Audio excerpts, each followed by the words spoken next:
Assalamualaikum warahmatullahi wabarakatuh. Selamat pagi para netizen di mana saja Anda berada. Salam opini rakyat. Saya mendengar sendiri dari ring 1 istana yang membantu Presiden Jokowi sampai sekarang. Ya mereka ini nggak mungkin saya buka ya Bro Firman ya. Mereka sampai bilang gini, mereka khawatir presiden pertama di Indonesia ini yang masuk penjara itu adalah Presiden Joko Widodo. Dan saya juga Bro Cheng mohon kritisi ya. Saya mendengar ada konsensus tidak tertulis di negara ini bahwa seolah-olah presiden dan wakil presiden itu kebal hukum. Mereka pada saat menjabat, nanti Mbak Bibi juga tolong ya. Ini sangat menarik ini isu ini. Pada saat menjabat dan saat tidak menjabat, mereka tidak bisa disentuh oleh hukum. Mereka dilindungi oleh hukum, tidak tertulis. Padahal kalau kita lihat konstitusi kan jelas. Tidak ada satu orang pun yang kebal hukum di negara ini. Semua warga negara, baik presiden, baik siapapun profesi di paling bawah, itu bersamaan kedudukan dalam hukum dan pemerintahan gitu. Nah, total korupsi Jokowi diperkirakan lebih dari 1.600 triliun. Lu bayangin tuh, 1.600 triliun guys. Korupsi dari Pertamina, tambang, proyek-proyek, dan izin-izinnya. Nah, pengen ngebahas soal politik lagi, dimana ini semakin terkuak ya guys ya. Semakin kebongkar rahasia-rahasia pejabat ya guys ya. Terutama ini tadi gue bacain berita ya guys ya. Mantan Direktur Utama Pertamina membongkar sesuatu rahasia ya guys ya. Dan kayaknya ini menyeret nama Pak Jokowi lagi ya guys ya. Seperti apa beritanya langsung aja kita bacain. Tapi jangan lupa buat kalian klik dulu tombol like, comment, dan subscribe di bawah ini 321. Nah, lanjut ke Twitter ya guys ya. Ex-Dirut Pertamina Karen bernyanyi, Jokowi dalam kasus korupsi di Pertamina. Dalang, lu bayangin ya guys ya. Karen melakukan korupsi karena mengikuti perintah dari ex-presiden Jokowi. Nah, loh ya guys ya, semakin terkuak ya guys ya, semakin ketangkep satu persatu, semakin kebongkar siapa yang sesungguhnya menyuruh orang-orang ini korupsi ya guys ya. Kita semua masih menunggu apakah berani lembaga KPK memeriksa Pak Jokowi ataupun keluarganya ya guys ya. Diduga mereka membawa-bawa nama Pak Jokowi nih guys ya. Total korupsi Jokowi diperkirakan lebih dari 1.600 triliun. Lu bayangin tuh, 1.600 triliun guys. Korupsi dari Pertamina, tambang, proyek-proyek, dan izin-izinnya. Nah, 1.600 triliun gua rasa ya nggak bakal habis itu duit guys. Beneran deh. Itu mau ada cucu, cici, cucut lagi ya guys ya, nggak bakal habis itu duit ya guys ya. Dan ini kita lihat di sini ada cuplikan di mana Mbak Karen ini ya guys ya membongkar suatu rahasia nih guys. Apa rahasia, kita langsung tonton guys ya. Itu adalah perintah jabatan. Harus dilaksanakan. Berarti pemerintah tahu, Bu? Pemerintah tahu. Itu perintah. Pemerintah tahu, guys. Dia melakukan korupsi, pemerintah tahu. Tapi kenapa sekarang baru ditangkap? Ini yang jadi masalah ya, guys ya.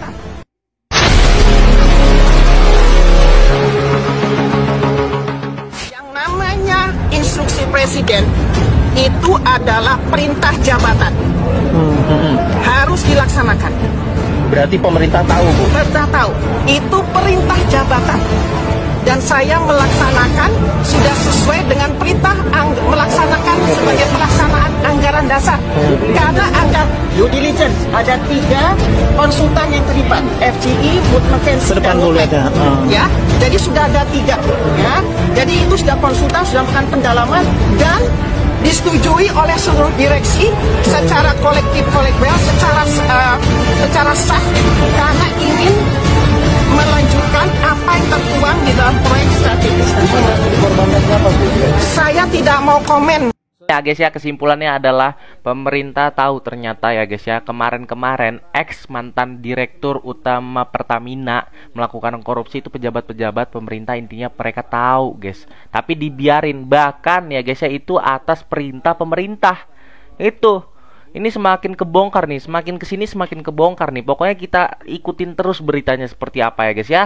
Lanjut, ex-Dirut Pertamina Karen, Jokowi dalam kasus korupsi di Pertamina. Dalam kasus korupsi di Pertamina ya guys ya. Pernyataan Bu Karen Agustiawan, ex-Dirut Pertamina dalam kasus Pertamina adalah Jokowi. Nih ya guys ya. Di sini tadi ada cuplikannya. Tadi kita udah tonton, nggak usah kita tonton lagi ya guys ya. Gue pengen nanya ke buzzer-buzzer, gimana nih kalian menepis berita-berita soal ini gitu ya guys ya. Apakah kalian masih mau membela atau seperti apa nih? Silakan aja kalian komen di kolom komentar ya, nggak apa-apa. Hujatan juga terserah kalian ya guys ya, karena memang nggak bisa lagi dibela menurut gue ini guys. Dan juga diberitakan baru-baru ini bahwa Jokowi sedang men-setting supaya Ridwan Kamil. Ini kita bacain komennya guys ya. Perintah jabatan, instruksi presiden. Berarti siapa yang perintah ya? Semua rakyat sudah paham. Semua rakyat sudah paham dari kemarin-kemarin kalau nggak salah ya guys ya. Lanjut, coretan dinding bertuliskan Adili Jokowi terlihat di tembok sudut kota Jakarta Sabtu ya tanggal 4 bulan 1 2025. Ya baru-baru ini berarti nih guys ya. Sejak salah satu organisasi nirlaba bernama Organized Crime and Corruption Reporting Project ataupun OCCRP merilis daftar nominasi kejahatan terorganisir dan korupsi ya guys ya. Ini di tembok Jakarta, ibu kota ya guys ya. Adili Jokowi. Ini kita tunggu aja. Ini gua nggak tahu ya, misalnya Pak Jokowi sampai diperiksa sama KPK, ini bener-bener beritanya sampai rame banget ini. Gue yakin ya guys ya. Dan kita tunggu aja nih guys, kelanjutannya ini seperti apa. Apakah ada lembaga KPK yang memeriksa Pak Jokowi ataupun Kejagung ataupun Polri? Kita tunggu aja ya guys ya.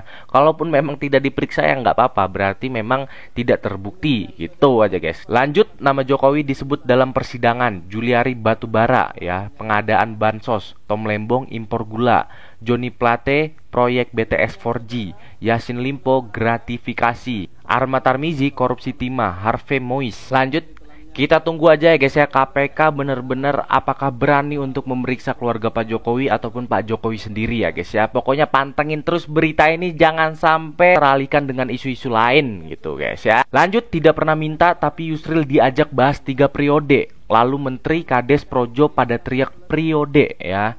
Mereka dibiarkan karena Jokowi sendiri berharap bisa 3 periode ya. Untuk PDIP menolak wacana tersebut meskipun presiden saat itu kadernya sendiri. Nah ini dia guys ya, kemarin isu Pak Jokowi ya, walaupun udah ditepis dengan alasan-alasan tertentu, tapi isu 3 periode ini masih ada terus-menerus di berita ya guys ya. Bahkan Pak Jokowi sendiri udah memberikan alasannya, nggak ada yang meminta ya 3 periode kata Pak Jokowi waktu itu ya guys ya. Bahkan bisa ditanya langsung dengan Bu Puan ataupun dengan PDIP langsung gitu ya guys ya. Lanjut, sampai sekarang OCCRP tidak pernah menghapus nama Jokowi sebagai finalis tokoh terkorup di dunia. Nah jadi buzzer-buzzer nggak usah komen-komen kalau ternyata OCCRP udah dihapus nama Pak Jokowi di sana ya guys. CNN juga sudah ngapus, itu masih ada semua ya guys ya. Jadi kalian nggak usah framing-framing kemana-mana ya guys ya. Ternyata OCCRP ini masih ada kok nama Pak Jokowi di sana guys ya. Kenapa buzzer Mulyono dikerahkan untuk memframing OCCRP? Nah, menghapus beritanya seperti yang dilakukan CNN. Karena itu sangat memalukan, udah dipecat dari partai dapat predikat pemimpin terkorup lagi. Lengkap sudah ya guys ya. Jadi ini keliru klaim bahwa OCCRP hapus nama Jokowi sebagai finalis pemimpin terkorup di dunia. Sejumlah akun Twitter dan jumlah TikTok menyebutkan bahwa OCCRP menghapus nama mantan Presiden Joko Widodo sebagai finalis pemimpin terkorup di dunia di website mereka. Jadi intinya nama Pak Jokowi di OCCRP masih ada, di CNN gua nggak tahu ya guys ya. Tapi buat kalian buzzer-buzzer jangan memframing kemana-mana ya guys ya. Ini berita semakin naik ya kan guys. Di Twitter juga trending ya, hashtag Mulyono ataupun hashtag OCCRP ya guys ya. Dan sekaligus ini menutup video kali ini. Gua Dua Kaki undur diri, sampai jumpa nanti. Yang saya hormati tokoh-tokoh, para tokoh agama, para kiai, para ibu nyai yang hadir pada pagi hari ini. Selamat pagi semua ibu-ibu. Ini lebih sadis. Korupsi dan KKN zaman Jokowi lebih ganas dari zaman Orde Baru. Anaknya Pak Harto, Tommy, bisnis baru setelah Pak Harto kuasa 15 tahun. Jokowi kuasa 6 tahun, anaknya punya 60 perusahaan, investasi ratusan miliar. Kebanyakan itu setoran dari taipan-taipan yang bermasalah. Jadi lebih ganas korupsi dan KKN hari ini dibandingkan zaman Orde Baru. Indonesian police are under pressure to investigate the country's former president Joko Widodo for corruption. This after an international non-profit organization of investigative journalists announced that Mr. Widodo was a finalist for 2024's Most Corrupt Person of the Year. The winning title ultimately went to former Syrian President Bashar al-Assad. Chani Babani with this report. A finalist for the 2024 Most Corrupt Person of the Year, the nomination has pushed Indonesia's former president Joko Widodo back into the spotlight. Awarded annually by the Organized Crime and Corruption Reporting Project, or the OCCRP, the title serves to promote accountability and draw attention to those who do the most to wreak havoc around the world through organized crime and corruption.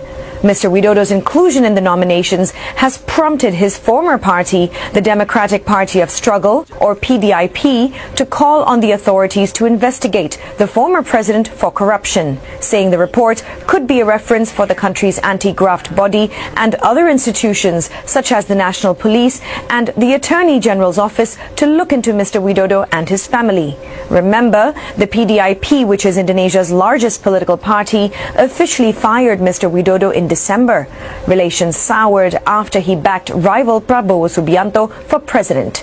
In response to the nomination, Mr. Widodo has questioned what he was corrupted for and asked for proof. An anti-graft agency spokesperson, meanwhile, has said that any evidence should be brought to the anti-graft body and other agencies, and that all Indonesians are equal in the eyes of the law. Chandni Vatwani, CNA, Jakarta. Jokowi tidak bisa diampuni dosanya. Iya. Aku termasuk orang yang ditipunya, gitu loh. Iya. Aku harus bersaksi. Moga-moga Jokowi dengar ini omongan ini. Senjata dia kan cengengesan. Sudah tapi belum. Bayangkan tuh, sudah tapi belum. Pak ngomong Jokowi telah mengkhianati rakyat dalam kasus ini soal Rajo itu. Loh, jelas dong. Itu yang saya bilang tadi buat Prabowo dua, dia hormati rakyat atau dia hinakan rakyat? Kalau dia hormati rakyat, berjalanlah dia di jalan Shirathul Mustaqim. Berjalanlah dia amar ma'ruf nahi mungkar. Gitu loh. Kalau memang dia menghormati rakyat. Tidak menipu rakyat, tidak mengapakan rakyat, gitu loh. Jadi jangan dibikin show mereka makan di depan rakyat banyak, ya kan, bikin di warung. Atau kemudian apa, udah muak rakyat lihat dia apa gitu, adegan-adegan gitu, teater-teater yang begitu. Begitu Prabowo datang dengan karakternya sendiri, nggak ada meniru-meniru atau dibawa bayang-bayang Jokowi, dahsyat Prabowo. Iya. Dahsyat. Optimis Bang ya? Yakin saya. Iya. Gitu loh. Ini yang diwariskan oleh Jokowi ini tragis ini. Iya. Nggak mudah ini buat merehabilitasi itu. Betul Bang. Iya. Demikian saudara, apa pendapat Anda silahkan ditulis di kolom komentar. Terima kasih telah menyaksikan video ini sampai selesai. Salam hormat. Wassalamualaikum warahmatullahi wabarakatuh.